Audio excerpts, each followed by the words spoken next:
A billionaire tech CEO was in the middle of a live press conference when a little girl interrupted him with just one sentence. "My mom says you're the reason we lost our home." The cameras caught everything. His polished script shattered. In her hand was a crayon drawing that exposed a truth no spreadsheet ever could. What followed wasn't a PR crisis, it was a reckoning. And it didn't end with one apology. It sparked a movement. This is the story of a drawing, a chair, and the girl who made the world listen. The cameras were rolling when it happened. Jason Carrick, tech mogul, philanthropist, and the kind of man who could quiet a room with a glance, was seated beneath a marble archway in the newly opened atrium of his company's latest headquarters. The sunlight poured in perfectly, casting the glass walls in soft amber glow. Everything had been arranged to look both effortless and intentional. Behind him, banners read, "Innovation, Impact, Integrity." In front of him, reporters scribbled notes and adjusted mics. The moderator, a seasoned business journalist, leaned forward with a practiced smile. "You've said before that success is about vision," she said. "Tell us, what do you see coming next for Carrick Systems?" Jason smiled, cool, composed, effortless.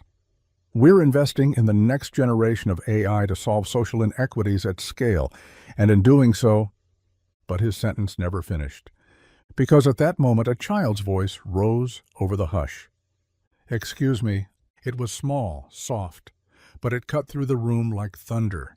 Heads turned. A girl, maybe 7, maybe 8, stood at the edge of the press row, hands clasped in front of her, a piece of paper clutched in one hand. She wore a mismatched outfit, the kind chosen by necessity more than style. Her sneakers were too big. Her hair was tied in 2 crooked braids, but her eyes, wide, steady, brown as rain-soaked earth, did not waver. Security began to move, slow but alert. Jason held up a hand. "It's all right." The girl stepped forward with no fear, no hesitation, just quiet certainty. She walked up to the edge of the riser where he sat and lifted the paper. "I made something for you," she said. He took it without thinking. It was a drawing.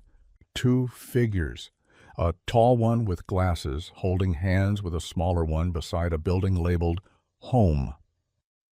He looked down, confused, and then she said it, the sentence that stopped everything. "My mom says you're the reason we lost ours." Gasps rose. The silence that followed was absolute. Jason looked at the drawing again, and this time he noticed the details. A lock on the door, an eviction notice on the steps, the way the smaller figure was crying and the taller one was looking away. He looked back up at the girl, throat dry. "What's your name?" he asked. "Lina," she said quietly, "and I just wanted to know if you remembered us." The interview didn't resume. The cameras kept rolling, the reporters stayed silent. But the script, the polished narrative of progress, innovation, and investment, shattered the moment Lina spoke. Jason sat frozen for a beat, the drawing in his hand, suddenly heavier than anything he'd held in years. He looked at her again, really looked, and something sharp stirred in his chest. There was something familiar about her face, not in a literal sense, but in the way it reminded him of someone he used to be, someone who had grown up understanding numbers before people, systems before souls. He stood. "Could someone get her some water?"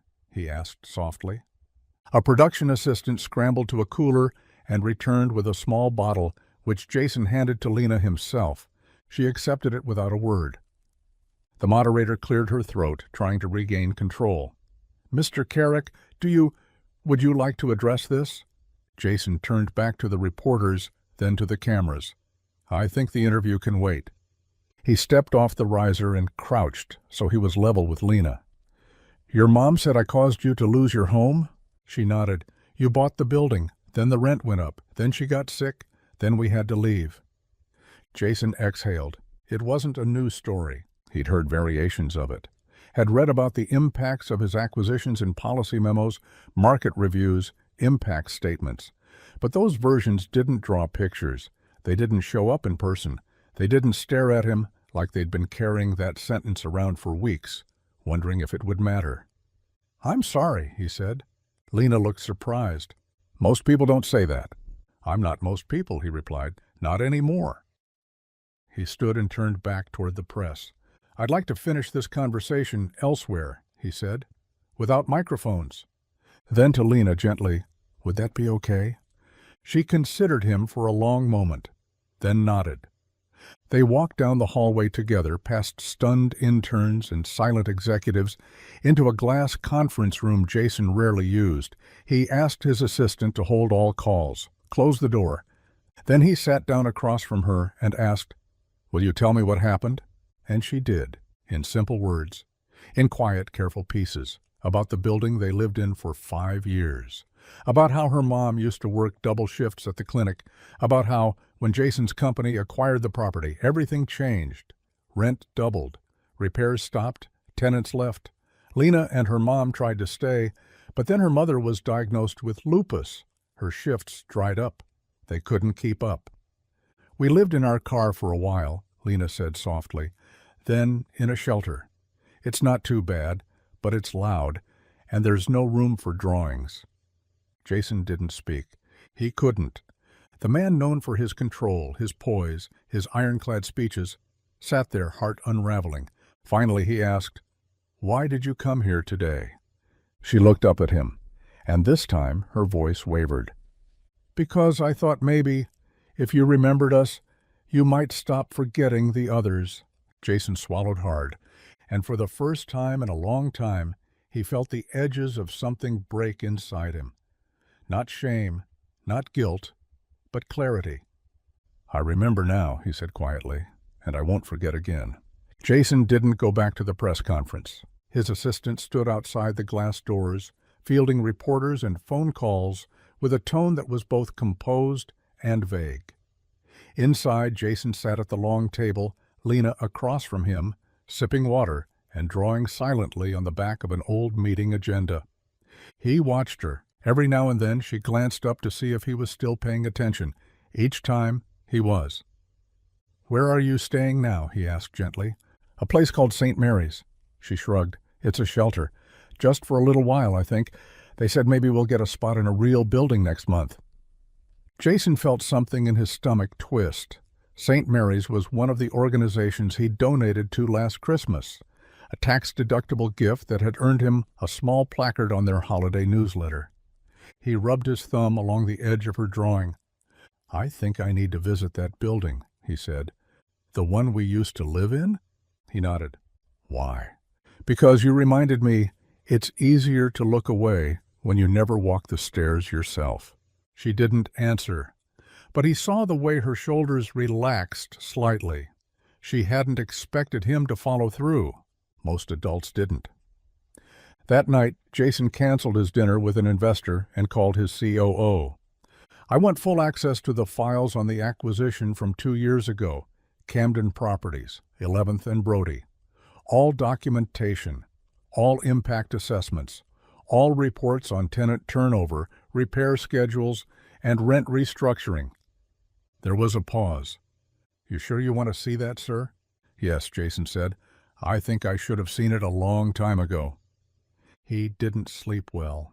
The next morning, a thick binder was waiting on his desk.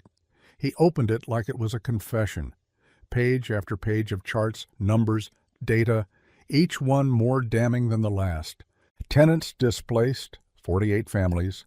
Rent increase post-acquisition, 72%. Maintenance budget cuts, 31%. Average monthly profit margin growth, 28%. At the bottom of the file was a photograph, a building Jason didn't recognize, though it had once been part of his company's press package. It was gray, impersonal. A row of units with shuttered windows and a cracked sidewalk. Lina had lived there. Her drawing had been the only color it ever knew. Jason leaned back in his chair, binder closed in front of him, and for a moment just sat. He saw his company's success now for what it had sometimes been. Not innovation, but erosion. Not impact, but oversight. He'd written checks to balance out pain, sponsored scholarships to drown out stories. But none of that erased Lina, or her mother, or the people who were never just numbers. He picked up the phone. "Call my legal team," he said. "I want to draft a public statement, one that takes responsibility not just for optics, but for the truth. And I want a plan on my desk by Monday to review every residential property we've touched in the last 5 years. And what should I tell the board?" Jason looked out the window at the city below. "Tell them we're finally doing something that matters." The building on 11th and Brody was smaller than Jason expected. He'd seen it in photos, read the specs, approved the budget for its acquisition without ever stepping foot inside. But standing there now in front of the weathered brick, cracked sidewalk, and leaning mailbox posts, he felt the weight of something he hadn't let himself feel in years: regret. He wasn't alone. Lina stood beside him, one hand clutching her mother's. Her mom, Elena, was thin, tired, but composed. There was a steadiness in her eyes that Jason recognized. She had the look of someone who had carried more than her share and stopped expecting anyone else to lift it. "Thanks for meeting me," he said quietly. Elena gave a small nod. "Lina said you were serious. I didn't believe it at first." "I didn't believe it at first either," Jason admitted. They walked the property together. Jason didn't talk much. He let Elena lead, pointing out the back steps that had crumbled before they left, the hallway where the ceiling leaked for 3 months, the elevator that stopped working and was never fixed. He took photos, notes, asked questions. Most of the tenants had moved out since the sale. The new ones were different, transient, younger, not the original families who had built a life there. What was once a community had become a set of units. Elena stopped at the corner of the lobby and pointed at a blank stretch of wall. "There used to be a bulletin board here. Announcements, community events, birthday parties. What happened to it?" They took it down, said it made the place look cluttered. Jason closed his eyes for a moment.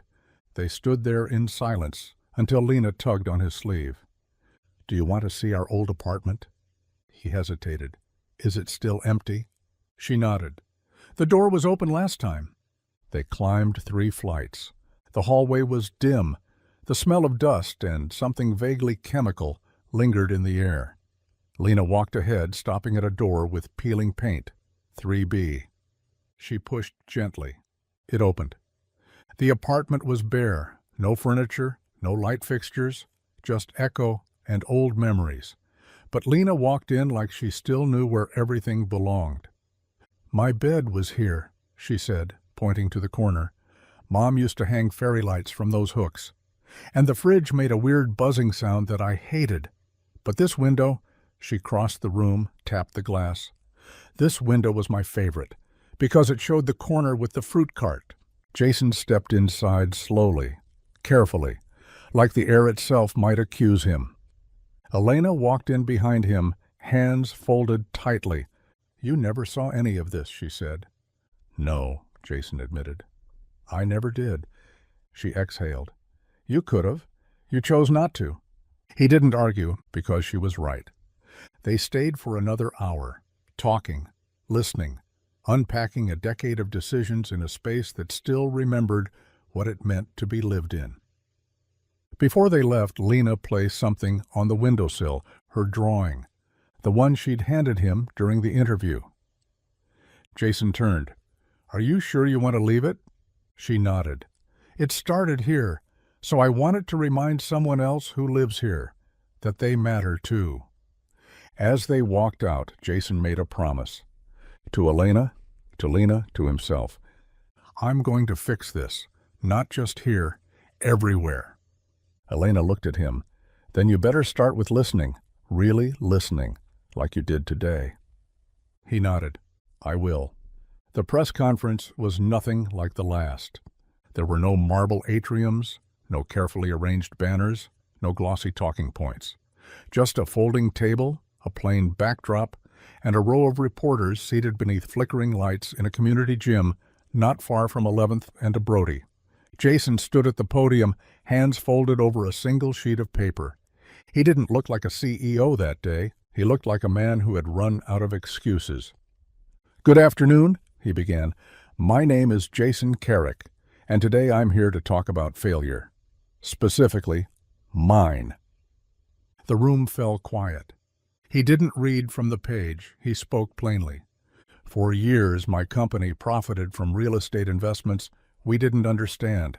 We raised rents, cut services, evicted families, not because we were malicious, but because we stopped asking who lived in the buildings we bought. We stopped seeing people." He paused. "2 weeks ago, a little girl walked into one of my interviews and asked me if I remembered her. And the truth is, I didn't. Not her, not her mother, not the building they were pushed out of. And that's the problem." He stepped back from the podium and gestured to the woman beside him. "This is Lina. She's a nurse. She's a mother. She's someone we failed." Elena stood. She didn't speak for long, but when she did, her voice carried. "You can't fix everything," she said, "but you can start by admitting that someone was hurt in the process of your growth, and then you can build better." Jason returned to the mic. "To begin that process," he said, "we're creating the Lina Initiative, a $50 million fund dedicated to preserving affordable housing in every city where we've ever operated. Every building will be reevaluated, every tenant heard. This isn't charity, it's responsibility." Reporters raised their hands. "Why now? What changed?" He glanced off stage. Lina stood with her sketchpad flanked by 2 of the building's remaining tenants. She smiled when he looked her way, her braids slightly neater this time, her shoes still a little big. "She reminded me that people don't want to be rescued," he said. "They want to be remembered." Afterward, no one rushed to shake his hand. No one applauded. But Jason felt something he hadn't in years, alignment. Like for once, his choices and his values were standing in the same room. Outside the building, he found Lina waiting on the steps. She was drawing again, sketchpad balanced on her knees. "What are you working on?" he asked. She turned it toward him, a picture of the community center, and beside it, a new building. Brighter, taller, with windows that looked like eyes wide open. "That one's for you," she said. "The one with the open windows." He smiled. "I'll try to deserve it." "You already started," she said. He crouched beside her. "You think we can fix what's broken?" She shrugged. "Probably not all of it, but if you keep showing up, people will notice." "And if I mess up?" "Then try again," she said. "That's what you taught me today." He looked at her, pride and humility mixing in a way that caught him off guard. "You know, Lina," he said softly, "you're the best interview I've ever had." She grinned. "And I didn't even have a resume." "You didn't need one." Over the next few months, Jason found himself in unfamiliar territory.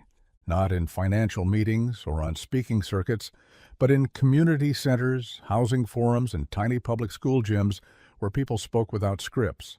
He listened more than he talked, took notes, asked questions. Sometimes he got heckled, sometimes he got hugged. He never walked out. And always, somewhere nearby, was Lina. She had a quiet way of observing things, of hearing what people meant even when their words failed them. She carried her sketchpad to every meeting, recording not just faces, but patterns, people's body language, the tension in a room, the way anger and hope often lived in the same sentence. Jason started bringing her into planning sessions, not as a gesture, but as a voice. She had insight his consultants didn't. When they debated where to begin the housing fund's pilot programs, she suggested they start not with cities, but with schools. If the kids have to move every 6 months, she said, nothing else sticks. Not grades, not friends, not safety. So they did. By summer, the Lina Initiative had funded 3 school-based family housing partnerships. Jason watched as Lina stood in front of a city council panel and explained why access to stability mattered more than innovation. "She's your daughter?" one council member asked after the presentation. Jason blinked. "Not biologically, but yeah, I guess she kind of is." That night, over tacos from a street cart, Lina looked up at him and asked, "Why didn't you ever have kids?" He paused, caught off guard. "I thought I was too busy." "And now?" He smiled. "Now I think I missed out for a long time." She grinned and passed him a napkin. "You still eat like you're in meetings. You still draw like it's a language." "It is a language." They laughed. Later, as they walked past the old 11th and Brody building, now halfway through its renovation, Lina stopped and looked up. "They're putting in real windows," she said. Jason followed her gaze. "With screens and everything, and doorknobs that don't fall off, and stairwells that don't smell like mold," she smiled. Jason asked, "Do you think people will believe I changed?" She thought for a long moment, then said, "Maybe not at first, but if you stay, if you keep trying." He nodded. "Trying, that's the key, isn't it?" Lina looked at him, her voice quiet but sure. "It's always been the key?" Jason retired quietly. No headlines, no farewell tour, no press release, just a letter to his board thanking them for the opportunity to build something real, and a final note tucked into Lina's sketchpad during one of their working sessions at the community hub. The note said, "You don't need me to hold the pen anymore, but I'll always be nearby." He wasn't gone, not really. He visited the hub often, bringing bagels, scribbling ideas in the margins of funding proposals, sitting in the back of rooms while Lina led workshops for teen activists, artists, and future community organizers. The work, however, was hers now, and she ran with it. Her first solo project was a public mural in the alley between two renovated housing blocks, a space that had once been used to store broken appliances and discarded furniture. She called it Wall of Voices. She didn't paint portraits. She painted silhouettes, dozens of them, each one filled with words contributed by people who had once felt voiceless.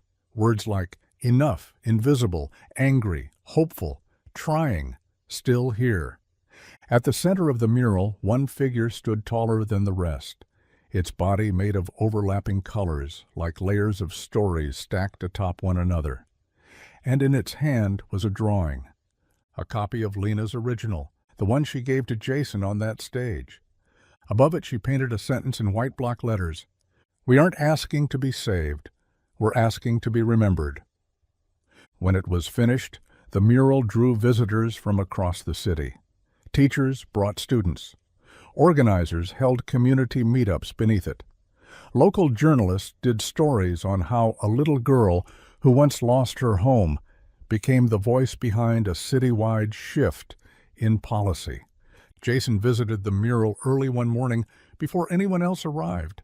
He stood beneath it in the dawn light, the paint still smelling faintly of turpentine and sweat, and just stared at the figure in the center, at the drawing in its hand, at the words that had once made him freeze and now moved people to act. He sat on the bench nearby and pulled a worn notebook from his coat, the same one he'd started the day he returned from Lina's apartment the first time. He opened it, flipped past the pages filled with numbers, then quotes, then tears, and found the last page. There he wrote one final note. "She didn't just change me. She showed me who I had the potential to be all along."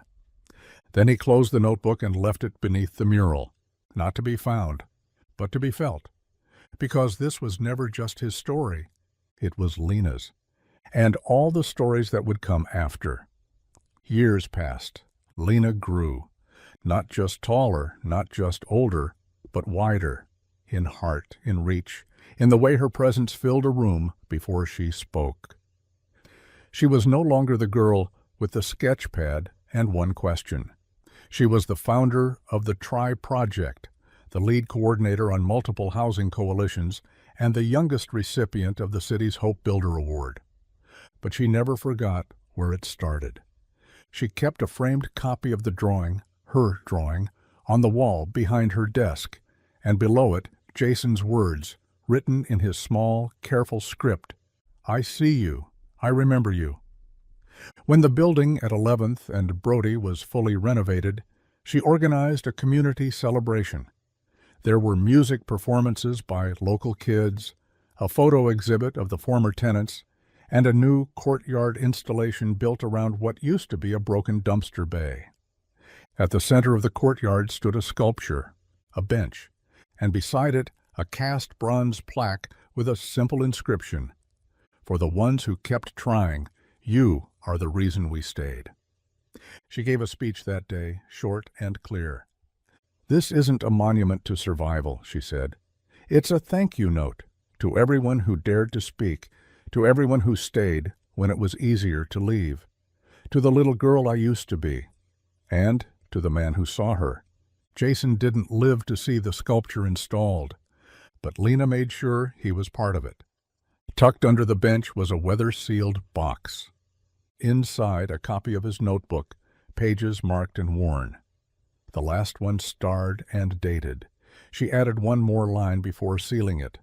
"Now I'm the one holding the pen. Thank you for teaching me how." And then, one autumn morning, a girl walked into the Tri-Project office. She was 7, hair braided too tightly, shoes a size too big, and in her hand, folded and smudged, was a drawing of a window. Not a house, just a window, wide open.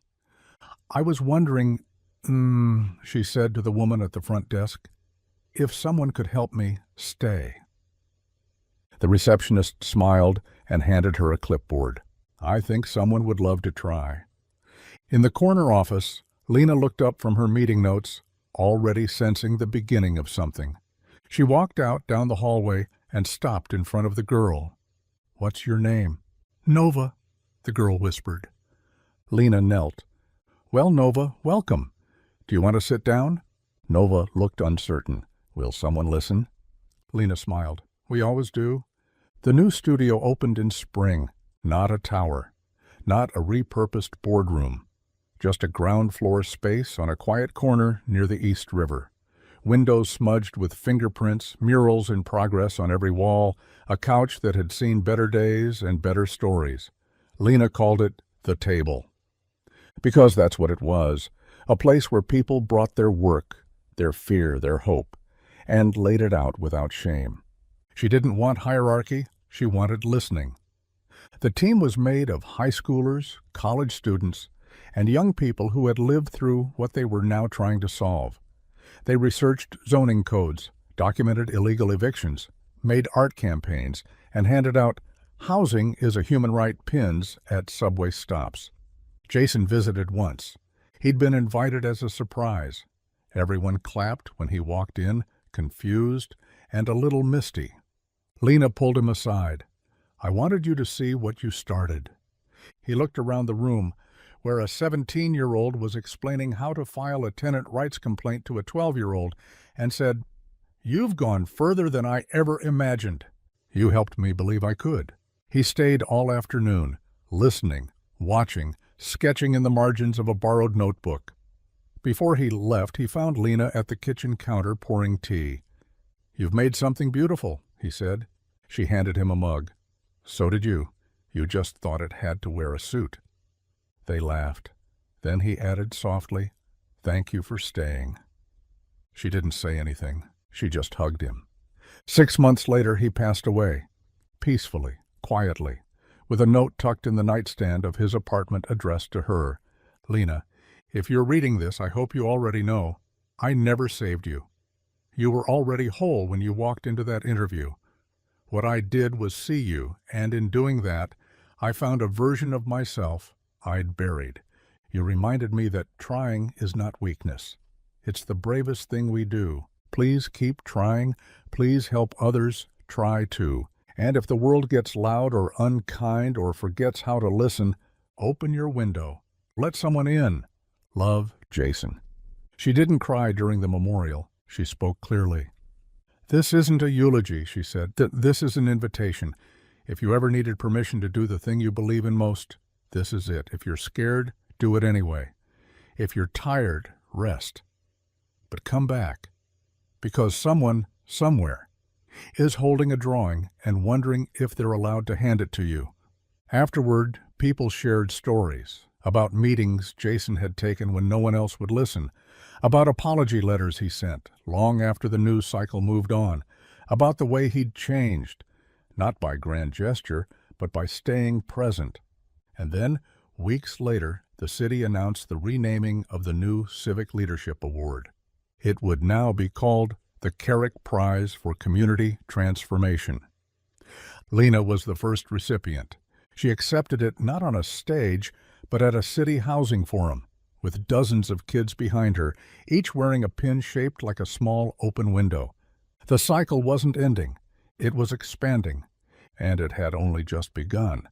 The nomination came by email, buried between grant reports and a school visit confirmation. Lina almost deleted it. She thought it was a scam, or a misfire, or something meant for someone with more degrees and less duct tape holding their projects together. But then she read it again. The National Urban Renewal Council had nominated her for a Lifetime Civic Design Award for her work in equitable housing, policy transparency, and building generational belonging. Jason would have laughed at the formality of it. She cried instead. The ceremony was set for May, in a city she'd never been to, Chicago. She hadn't wanted to go at first, not because she didn't feel honored, but because she didn't want to leave her work, or her people, or the girl who'd just joined the Try Project and barely spoke above a whisper. But her staff insisted. "You have to go," her lead program manager said, "not because of the medal, because there are going to be 100 kids who see you speak and realize they can do it too." Lina packed a single suitcase, brought Jason's old notebook and a drawing from Nova, the girl who reminded her so much of herself it hurt. On the night of the ceremony, she wore a deep blue suit with no jewelry except the original unicorn pin. It had dulled with time. She refused to polish it. The room was filled with people who built towers and tore them down, politicians, advocates, philanthropists. Some of them had shaken Jason's hand once. Others had only read his obituary. Lina stood at the podium, nerves silent. She didn't bring a speech.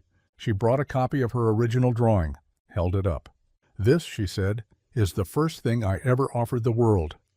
The crowd quieted. "I made it with crayons on the back of a flyer.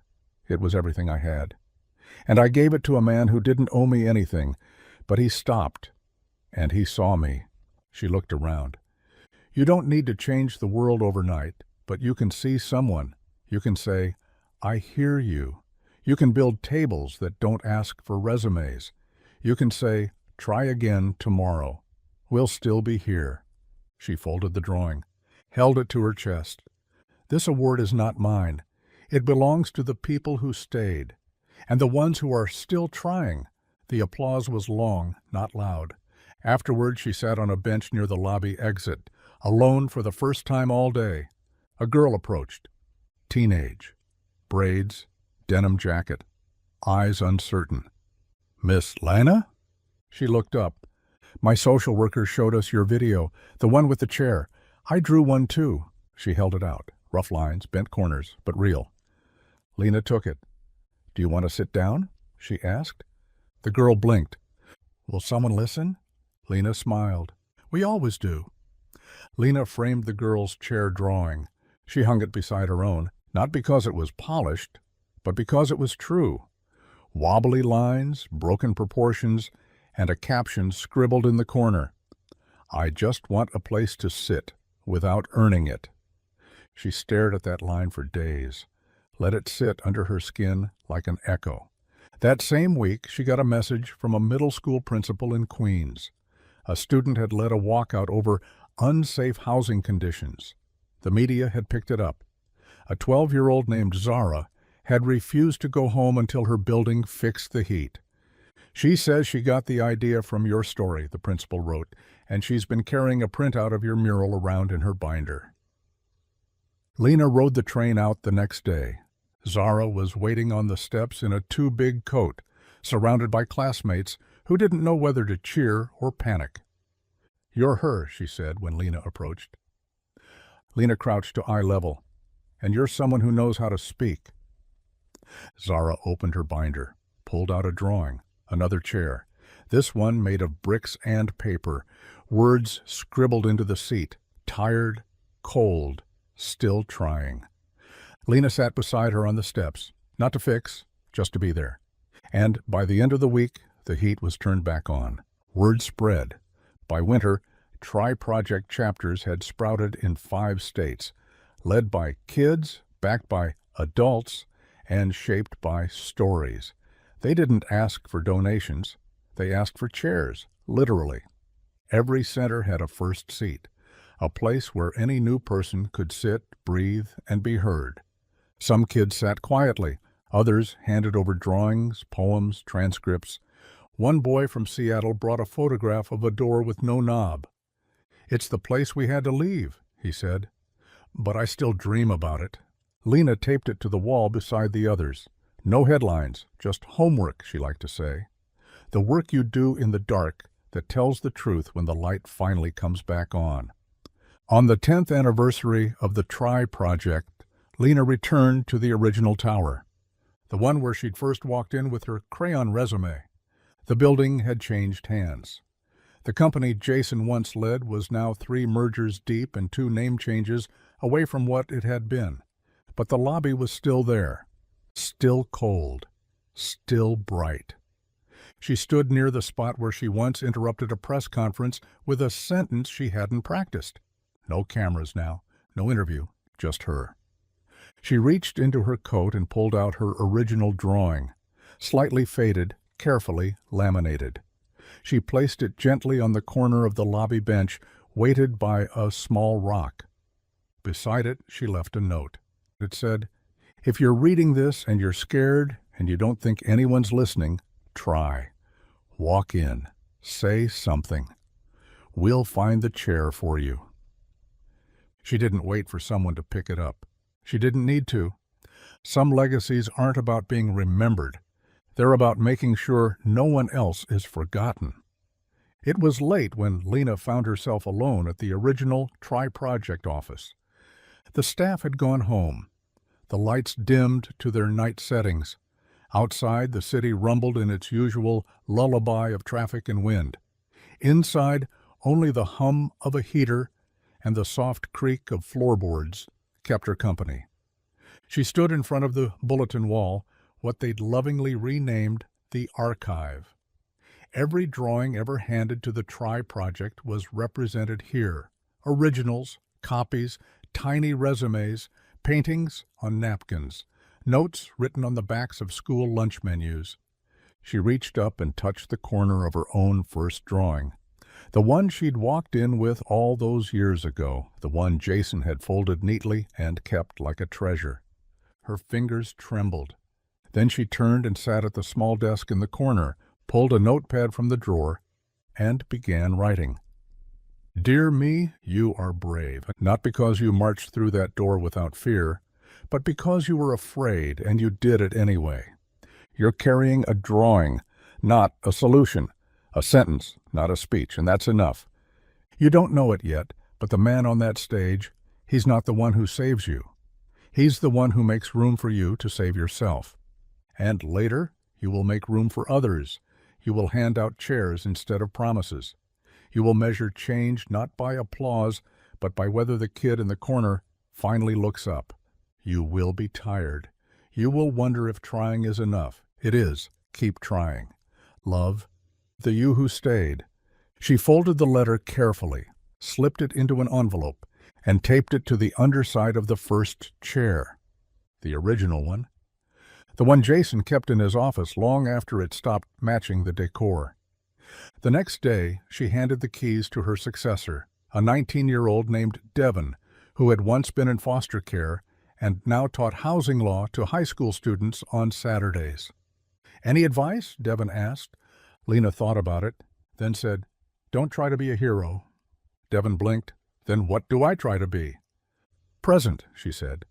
"Be the one who doesn't flinch, the one who stays." And then she walked out the door for the last time. No fanfare, no goodbye, just the quiet hum of something new beginning. 20 years later, the chair still stood. A little scratched, a little faded, but intact. It sat in the center of a new building now, the Carrick Center for Civic Belonging, designed by students, staffed by former youth leaders, and filled every day with voices asking questions that adults had stopped asking a long time ago. Kids called it the seat. They didn't always know why, but when they arrived, shy, angry, uncertain, they were always offered one thing: to sit, to breathe, to begin. A boy named Cal walked through the door one cold November morning, 12 years old, hands shoved deep in his sleeves. His social worker said he hadn't spoken to anyone in 3 days. Devin greeted him at the door. "There's a chair over there," they said, "if you want it."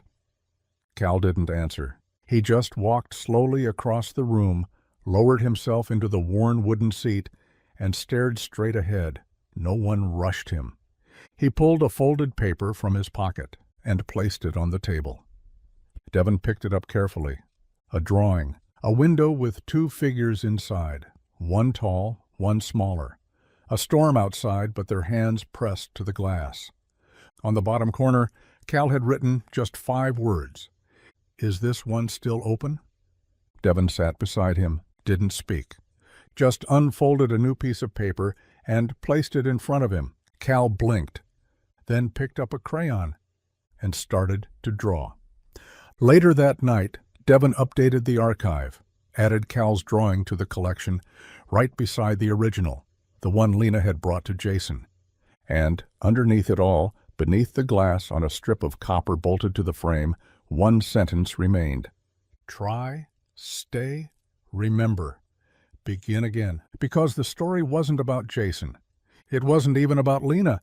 It was about what happens when someone sits down, tells the truth, and is met with presence. And that story would never end. The email came with the subject line: Congressional Testimony Invitation, Youth Housing and Civic Engagement. Lina blinked at the screen, unsure if it was real. It was. A congressional subcommittee on housing reform had requested her appearance. They'd seen the success of the Carrick Center, the first chair movement spreading across cities, and the data showing lower eviction rates and school dropout rates in neighborhoods touched by her work. But they weren't asking for her numbers. They were asking for her story. She called Devin that night. "They want me to testify," she said. "Tell them how this all started." Devin laughed. "They're 20 years late." "I don't know what to say." "Say what you always say," Devin replied. "Start with the chair." The hearing room was packed when she arrived. Rows of polished desks, nameplates, murmured chatter among aides and interns. A few familiar faces, activists she'd known for years. Others she didn't recognize. The committee chair, a woman in her 60s with wireframe glasses, welcomed her softly. "We don't want numbers," she said as Lina sat. "We want truth." When it was Lina's turn to speak, she didn't use her prepared remarks. Instead, she reached into her satchel and pulled out a laminated drawing. Faded, but intact. The original. She held it up. "This," she said, "was my beginning."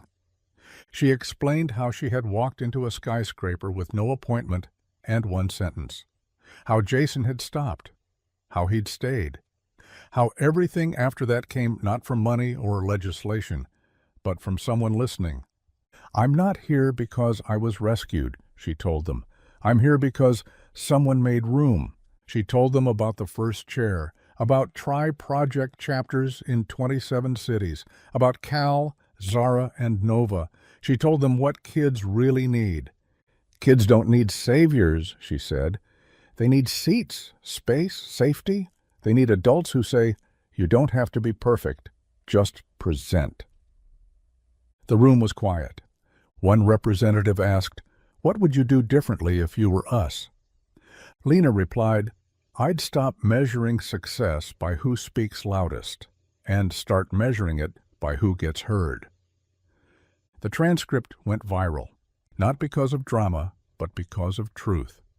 She returned home to find dozens of new drawings pinned to the center's door. Chairs in every color, one from a boy who had never spoken in school, another from a girl who had run from 5 foster homes. They didn't want to be famous. They just wanted to belong. That night, Lina sat in her office. She looked at Jason's notebook, now yellowed at the edges. She opened to the last blank page and wrote, "They're still walking in, Jason, and we're still finding them seats. You were right. Trying is enough, especially when we do it together." She closed the book, set it gently on the shelf, and turned off the light. Because tomorrow, more would come, and they'd be ready. It began with a headline: Congress proposes National Try Day to honor grassroots youth leaders. The news spread fast. Major outlets picked it up. Editorials praised it. Talk shows discussed it. A viral clip showed a senator proudly holding up a crayon drawing of a chair and saying, "This is what change looks like." Lina wasn't sure how to feel. She wasn't opposed to recognition, but she'd always feared what came with scale, how movements could turn into marketing, how stories could become slogans. She didn't want Try Day to be a press release. She wanted it to mean something for the kids, for the people who never made the news, for the chairs that no one ever saw. Still, she flew to D.C. when invited to help shape the resolution. The same committee who had once asked her to testify now wanted her help crafting language that would codify the day. In a closed-door session, one aide asked, "What should we call it? A celebration? A legacy day? A milestone?" Lina sat quiet for a long time. Then she said, "It's not a celebration." The room turned toward her. "It's a promise," she said, "a promise that we'll keep listening, that will leave space for the unheard, that will treat effort like value." They revised the title that afternoon, National Try Day, a civic commitment to listening, inclusion, and the courage to begin. The bill passed by unanimous vote. Try Day was scheduled for the second Tuesday of every October, the day Lina had walked into Jason's press conference all those years ago. When the first Try Day arrived, thousands of schools participated. Teachers handed out blank first chair drawing sheets. City councils invited young speakers to address their communities.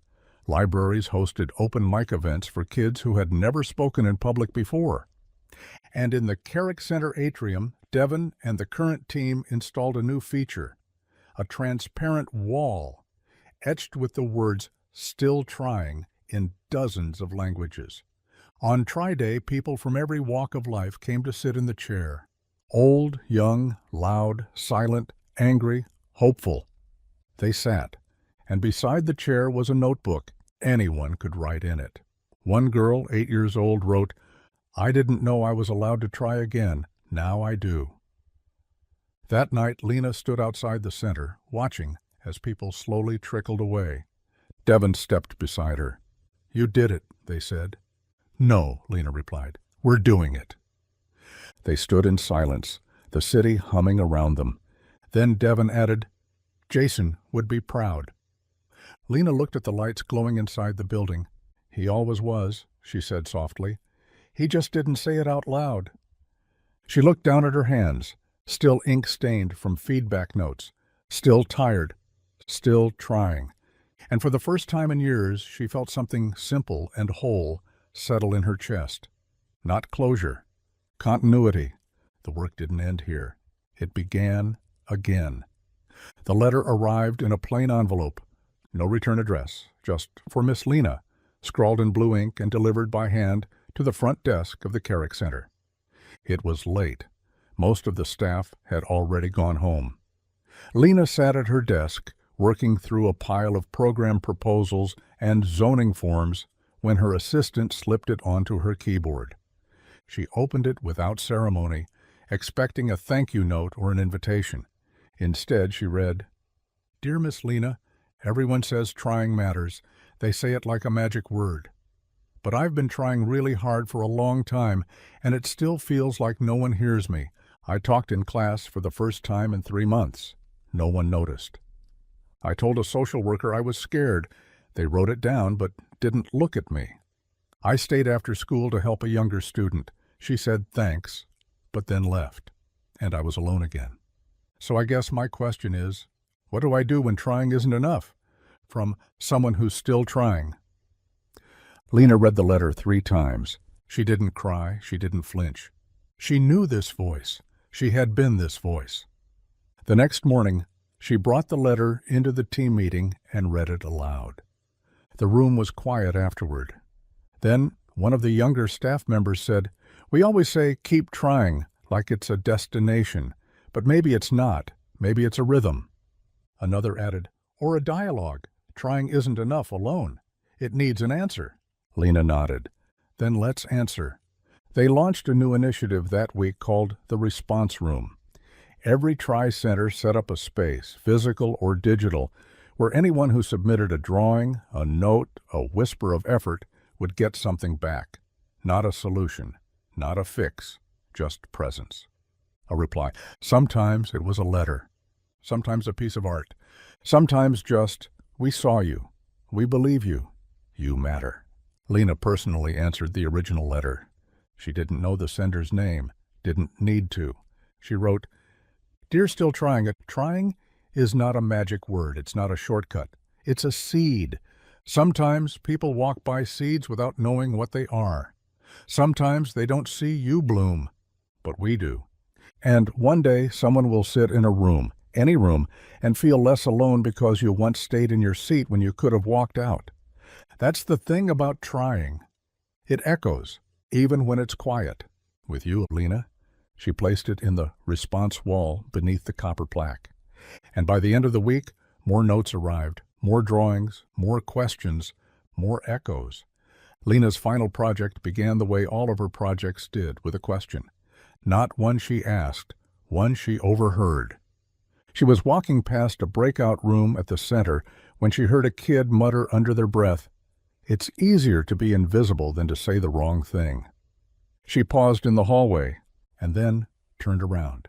That night she pulled out her notebook, still Jason's, still full of years of scribbles and half-sentences, and wrote, "What if we made a space where kids didn't have to speak out loud to be heard?" She called it the Whisper Room. It wasn't a program or a lesson or a survey. It was a space, soft chairs, no sharp angles, dim lighting, and 100 blank notebooks arranged on a long shelf. Anyone could walk in, sit, write, draw, leave their notebook on the shelf, come back to it next week, or not. No names, no pressure, just presence. Over time, the notebooks began to fill. They became a kind of quiet archive, of grief, of tiny joys, of fears too big for mouths. Lina didn't read them unless invited, but some kids taped letters to the covers. If someone else feels this way, tell them I did too. Eventually, one notebook stood out. It was the last on the shelf, always left behind. Its cover was blank, but its pages were steady, patient. Inside, a slow, careful story written one sentence at a time. A story about a girl who didn't believe in chairs, or staying, or safety, but who kept showing up. Lina asked the staff who it belonged to. No one knew. Until one day, during a slow Tuesday, a girl walked into her office and sat across from her, small, shoulders hunched, hoodie sleeves pulled over her hands. "I think I'm ready," she said. "For what?" Lina asked gently. "To sign the last page." Lina opened the notebook and slid it across the desk. The girl wrote her name. Then she looked up. "You're leaving soon, aren't you?" Lina blinked. "I'm stepping back," she said. "Not away." The girl nodded. "I want to help next." "You already are." They sat together for a while. No plan, no ceremony, just a passing of something sacred. The story didn't need fireworks. It just needed someone else to keep turning the page. The day Lina stepped down, there was no ribbon cutting, no televised farewell. Just a handwritten sign on the front door of the Carrick Center. "Back soon, try stays." Inside, the staff had quietly decorated her office. Nothing extravagant, just framed copies of first drawings from every city with a Try Project branch. A banner on the window spelled out, "Thank you for starting," with the "you" made of mismatched handprints. She sat at her desk one last time. The unicorn pin Jason had once given her rested on the shelf, now worn smooth with time. Her old drawing, faded but framed, stood in the center. But there was one thing missing. She reached into her satchel and pulled out the sealed envelope she'd carried for months. It read, "To the one who tries next." She placed it inside the desk drawer where someone would find it eventually. Then she stood, took one last walk through the halls, and stepped outside. No speech, no applause, just peace. 3 weeks later, the new director, a quiet, sharp-eyed young woman named Talia, opened that drawer while reorganizing. She found the envelope. Inside, the original drawing, now gently laminated, and a letter. "To you. I was you once. I didn't think I had the right to speak. I thought effort was only valuable if someone noticed it. But a man I barely knew stopped and looked at a piece of paper I drew in fear. He stayed. And because of that, I did too. What you're holding isn't history. It's a beginning. Someone will walk through these doors with nothing but a whisper of hope and a hand-drawn seat. Let them sit. And if you're tired or unsure or afraid to say the wrong thing, just remember, you don't have to be perfect. You just have to be present. Love, Lina." Talia closed the letter, then picked up the drawing and hung it on the front wall of the center where the sunlight hit it each morning. That afternoon, a girl came in with a notebook full of scribbles and a backpack that sagged under its weight. She didn't speak. She just pointed to the chair. Talia smiled. "Yeah," she said. "It's yours." 20 years later, the center still stood. Not untouched, paint had faded, furniture replaced, new names on the staff directory, but its soul was the same. The first chair remained in the atrium, encased in low glass but never roped off. The kids knew it wasn't a relic, it was a reminder. Outside, a group of fifth graders buzzed around the steps. It was Tri-Day again. Their teacher, a man in his early 30s, herded them toward the front doors. His name was Miles. He didn't know Lina personally. He was 12 when she'd stepped down, but he'd seen her photo on the wall for years, heard stories about the woman who brought a crayon drawing to a billionaire and changed everything. In his backpack, folded carefully between folders, was a drawing of his own. A child had handed it to him that morning, a boy named Liam, who had spent his first week in class not saying a word. That morning, Miles had found the drawing on his desk. It was a chair, no caption, no color, just pencil, sharp lines, intentionally neat. He recognized what it meant. Liam hadn't needed to explain it. Now, as Miles led the students inside, he paused by the wall near the main entrance. Framed beneath glass was a single paper, the original. The drawing Lina had handed to Jason Carrick decades ago. A tall figure, a small figure, a door with a lock, a speech bubble that said, "Will you see me try?" Below it, someone had engraved a plaque. "Try, stay, begin again." Miles reached into his bag and pulled out Liam's drawing. He held it in both hands, then carefully placed it in the box beside the wall where new drawings were collected each Tri-Day. A new archivist would catalog it, maybe reply to it, maybe show it to someone who needed to know they weren't invisible. Miles turned. "All right, team," he called to the students. "You ready to sit?" The kids scrambled toward the circle of chairs at the center of the atrium. Liam hesitated. Miles walked back and crouched beside him. "You don't have to say anything," he said. "You already said enough." Liam blinked, then took a deep breath, and walked forward. He sat. Everyone watched, not because he asked them to, because they understood. He was trying. And in that moment, the story that began with a sentence, a drawing, and a chair began again. In the quiet, where everything sacred begins. 10 years later, a letter arrived at the Carrick Center addressed to Mr. Miles. It was thick paper, folded neatly, no return address. just a blue ink signature on the flap. Inside, a letter. Short, sincere, written in the careful script of someone who had practiced their whole life to speak clearly, even on paper. Dear Mr. Miles, I don't know if you remember me. My name is Liam. I was in your 5th grade class. I was the quiet one. I sat in the back. You probably had 100 kids like me. But I remember you. I remember Tri-Day. I remember sitting in that circle when my chest felt like it might shatter. I remember thinking, please don't look at me. But you didn't look. You saw. You didn't ask me to speak. You just said, you already said enough. And that moment built a bridge for me I didn't even know I needed. Now I'm 21. I work at a shelter in Philadelphia. I teach housing rights to middle schoolers on Tuesdays. I just helped a girl named Adira get her drawings into a local youth gallery. She doesn't talk much either. I just wanted you to know, your sentence became my structure, and I'm still building on it. With gratitude, Liam A. Miles sat in the center's courtyard, holding the letter like it was alive. He hadn't thought about Liam in years, but that day, the one with the quiet boy, the pencil-drawn chair, the nervous breath before sitting, that had stayed with him. Now it was clear it had stayed with Liam, too.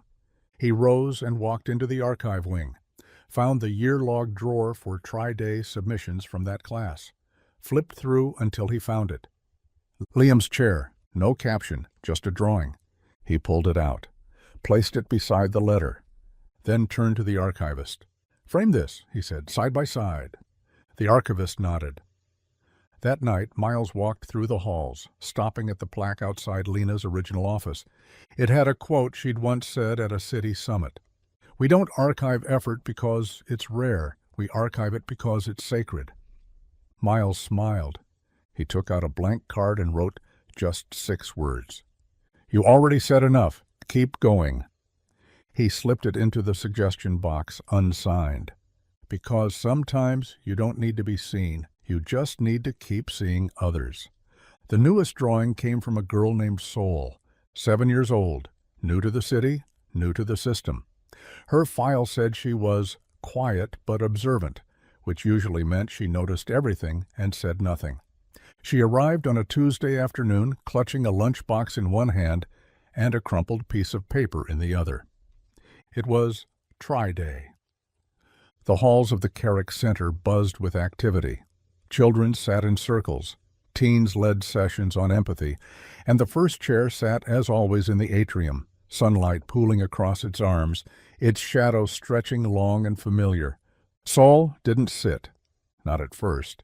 She stood at the edge of the room, rocking slightly on her heels. Miles spotted her from across the hall. He recognized the expression, like someone holding their breath and waiting for the world to either open up or shut down. He walked over, slow and careful, crouched beside her. Hi, he said. She looked at him, then held up her paper. He took it gently. It was a drawing, of course. A chair again, worn at the edges. A single flower growing out of the seat. Below it 6 words. Do I get to try here? Miles blinked, his throat tightening. You already are, he said. She sat in the chair, quiet, still, but not afraid. Later, after the crowd thinned and the last chairs were stacked, Miles added her drawing to the wall. He paused, then reached into the archive drawer and pulled out a small laminated card. The one Jason had once given Lina. The one Lina had framed and later removed to make space for others. Miles taped it beside Sol's drawing. It read, Will you see me try? Sol's response answered it. Yes, we will. Again, and again, and again. Because this wasn't a story about one girl or one man or one chair. It was a story about what happens when someone listens, really listens, to the moment a child says, I want to be seen, and someone answers, I see you. Years passed. Sol stayed. She came to the Carrick Center every week, first as a participant, then as a junior mentor, and eventually as a program leader.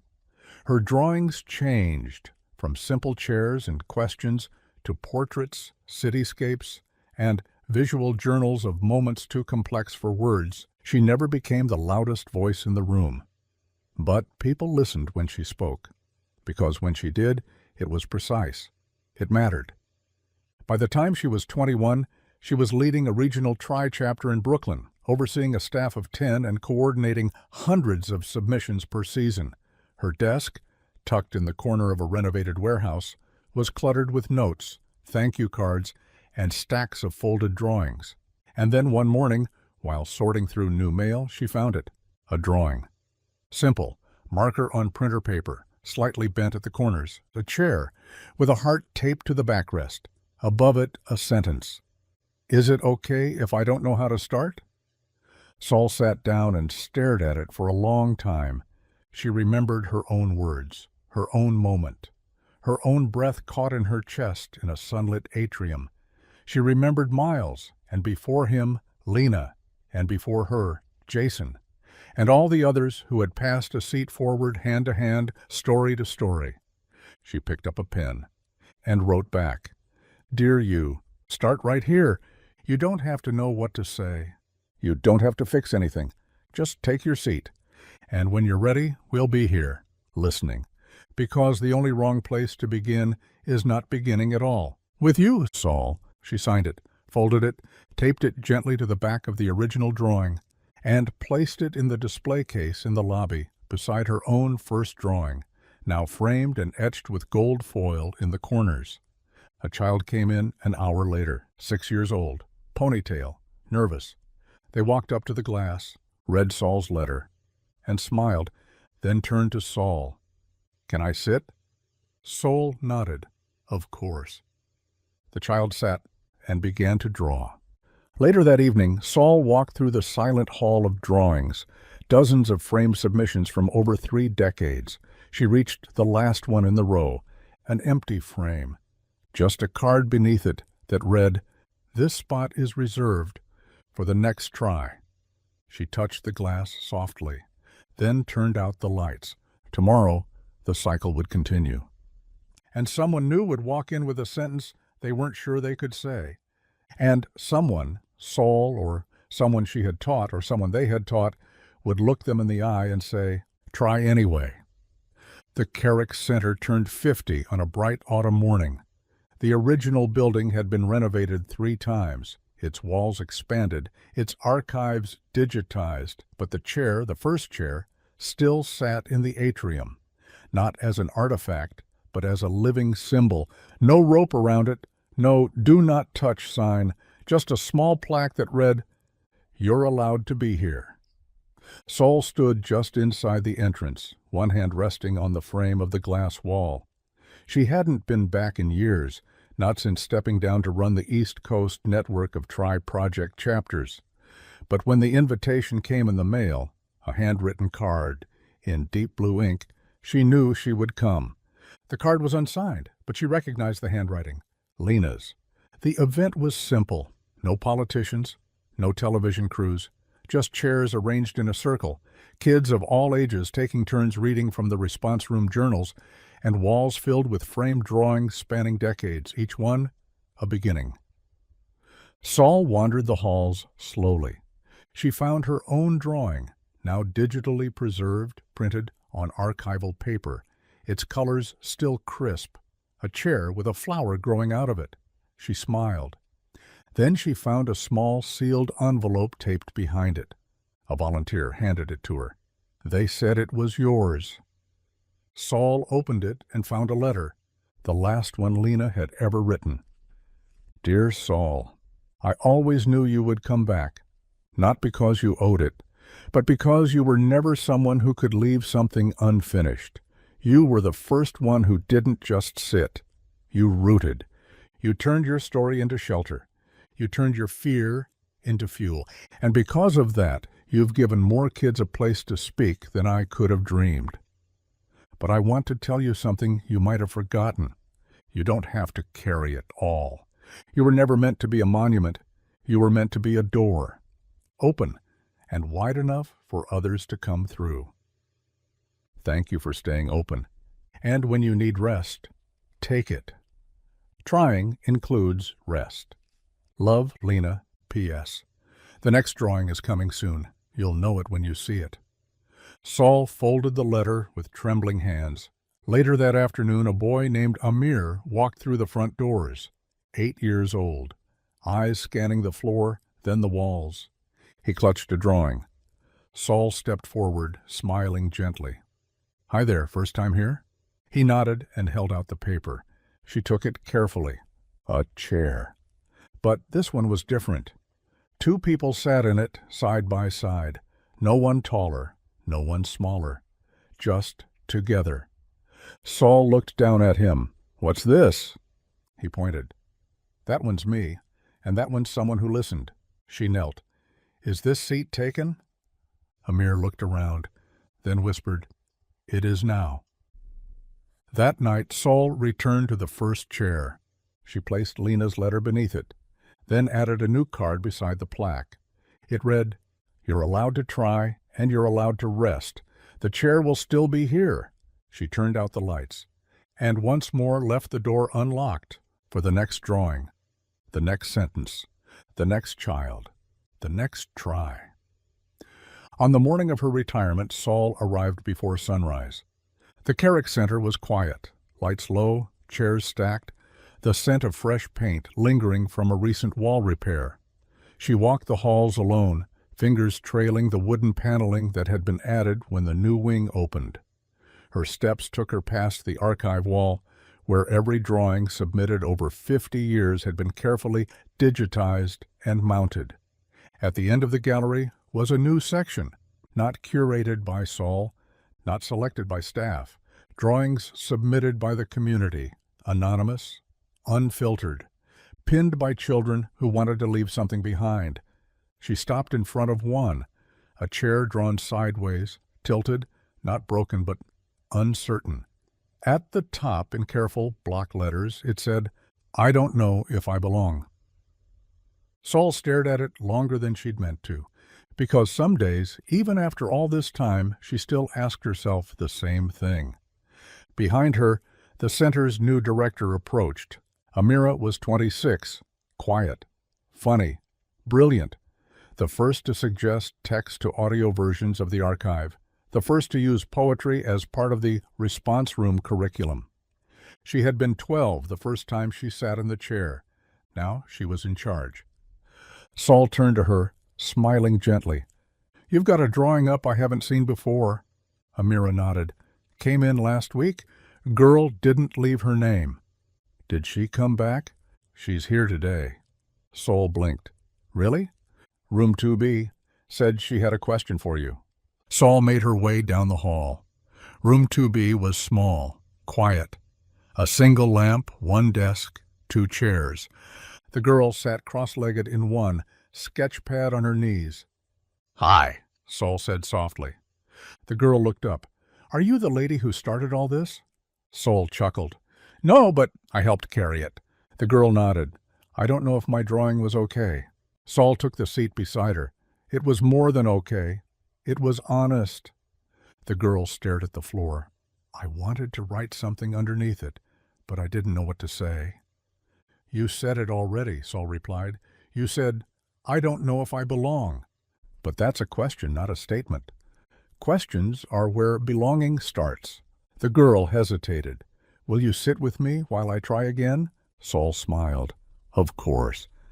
The girl flipped to a new page, started to draw. The lines were softer this time, not rushed, not perfect. A chair, a window, a table with 2 mugs. Saul pointed. "What's that?" "That's me," the girl said. "And that's you." A pause. "And that's a chair we leave empty, for whoever comes next." Saul blinked back tears. "That's beautiful." The girl turned the page toward her and asked, "Can I keep this here?" Saul nodded. "Leave it with the others," she said. "We've always got room." That night, before turning in her badge, Saul stood in the atrium one last time. She looked at the first chair, still scuffed, still solid, and still waiting. And as she walked out, she whispered, "I didn't just stay." She smiled. "I became."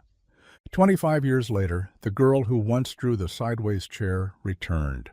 Her name was Ayla. Now 32, she stood in front of a room full of students at the newly opened Belonging Studio in Denver, one of 6 centers modeled after the original Carrick space. Her hair was longer now, streaked with silver. Her posture was confident, but she still carried a sketch pad everywhere, not out of habit, out of reverence. It was try-day. She hadn't missed one since the day she first drew that uncertain seat and whispered, "I don't know if I belong." Ayla stood in front of a group of 6th graders, holding a stack of drawings collected over the past month. She held them high and said, "These are your stories." The students sat in a circle, notebooks open, crayons scattered across the floor. One boy raised his hand. "Do you ever still feel invisible?" She didn't hesitate. "Yes, but now I know how to say it out loud." Another asked, "What do we do if no one listens?" Ayla walked to the whiteboard, wrote 3 words, "We listen first." That afternoon, she sat alone in her office. On the wall beside her desk hung her original drawing. Below it was a framed letter, Lina's last one, passed down to her through the center's Yale Legacy archive. She reread the final line. "You were meant to be a door." Ayla opened her laptop and began a new file. Title: The Chair Continues. She drafted plans for the next expansion, not just more centers, but smaller spaces. Whisper booths, start corners, try boxes, places in schools, hospitals, courtrooms, anywhere kids needed a space to place their sentences, even when their voices weren't steady. She submitted the proposal to the board. Then she stepped into the atrium where a new child stood, hesitant, hand tucked inside their coat. The child saw her, then quickly pulled out a folded paper. Ayla knelt. "Hi." The child looked down. "I made this."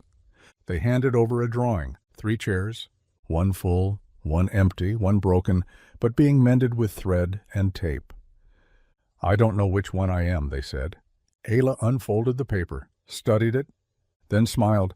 "You're all of them." The child blinked. "Is that allowed?" "It's how we grow." They sat together on the bench, shoulder to shoulder. Ayla pulled out her sketch pad, began to draw, not a chair, but a bridge. From one chair to another, a thread connecting them. The child watched, then added a line of their own. That drawing would hang one day beside the others, because the first chair was never about a seat. It was about what we do when someone says, "Can I still try?" and what we say in return. Yes, always yes.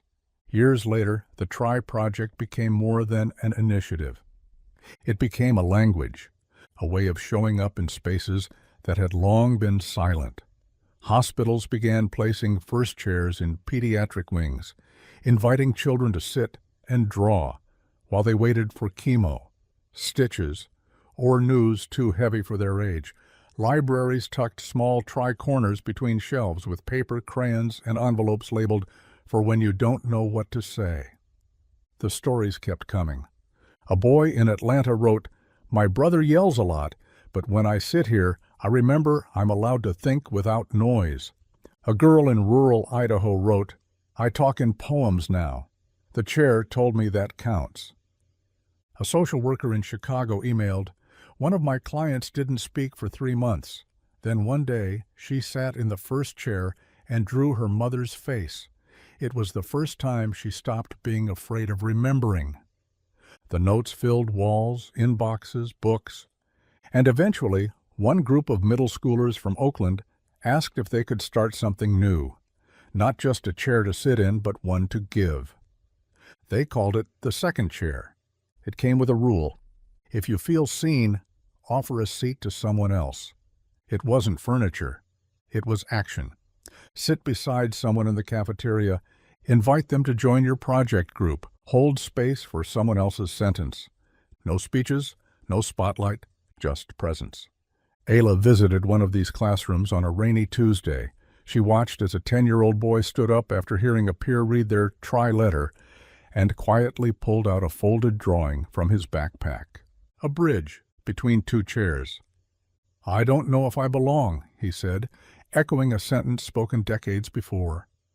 And a girl across the room, no older than he was, replied without being told, "You do now." Ayla closed her eyes, breathed in the warmth of a room where no one laughed at courage. And somewhere in that breath, in that moment, in that unspoken rhythm of trying, the story continued. It was try day at a small elementary school tucked between warehouses and train tracks.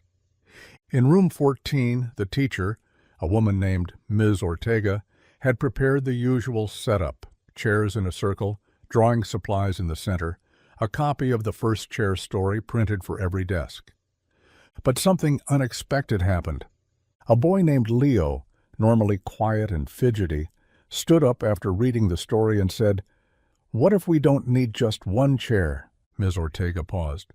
"What do you mean?" He walked to the whiteboard and drew a cluster of chairs, not in a circle, but in a web, some connected by bridges, some with arrows pointing back and forth. "This is what trying feels like to me," he said. "It's not just about me sitting. It's about helping someone else find their way when I don't have words." The class grew quiet. Then, one by one, students started drawing their own versions of chairs, flying chairs, growing chairs, ones that folded out into entire tables. One girl drew hers on a cliff edge. "This is the scary chair," she said.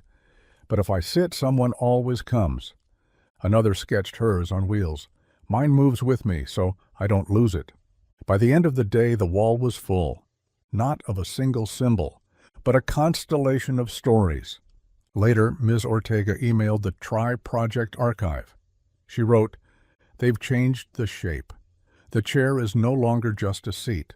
It's a movement, a presence, a mirror. And in every drawing, I see something new. Bravery as a shared act, not a solo one." That night, the archivist printed and framed Leo's drawing. Below it, a caption, "We don't sit to be still. We sit to begin again."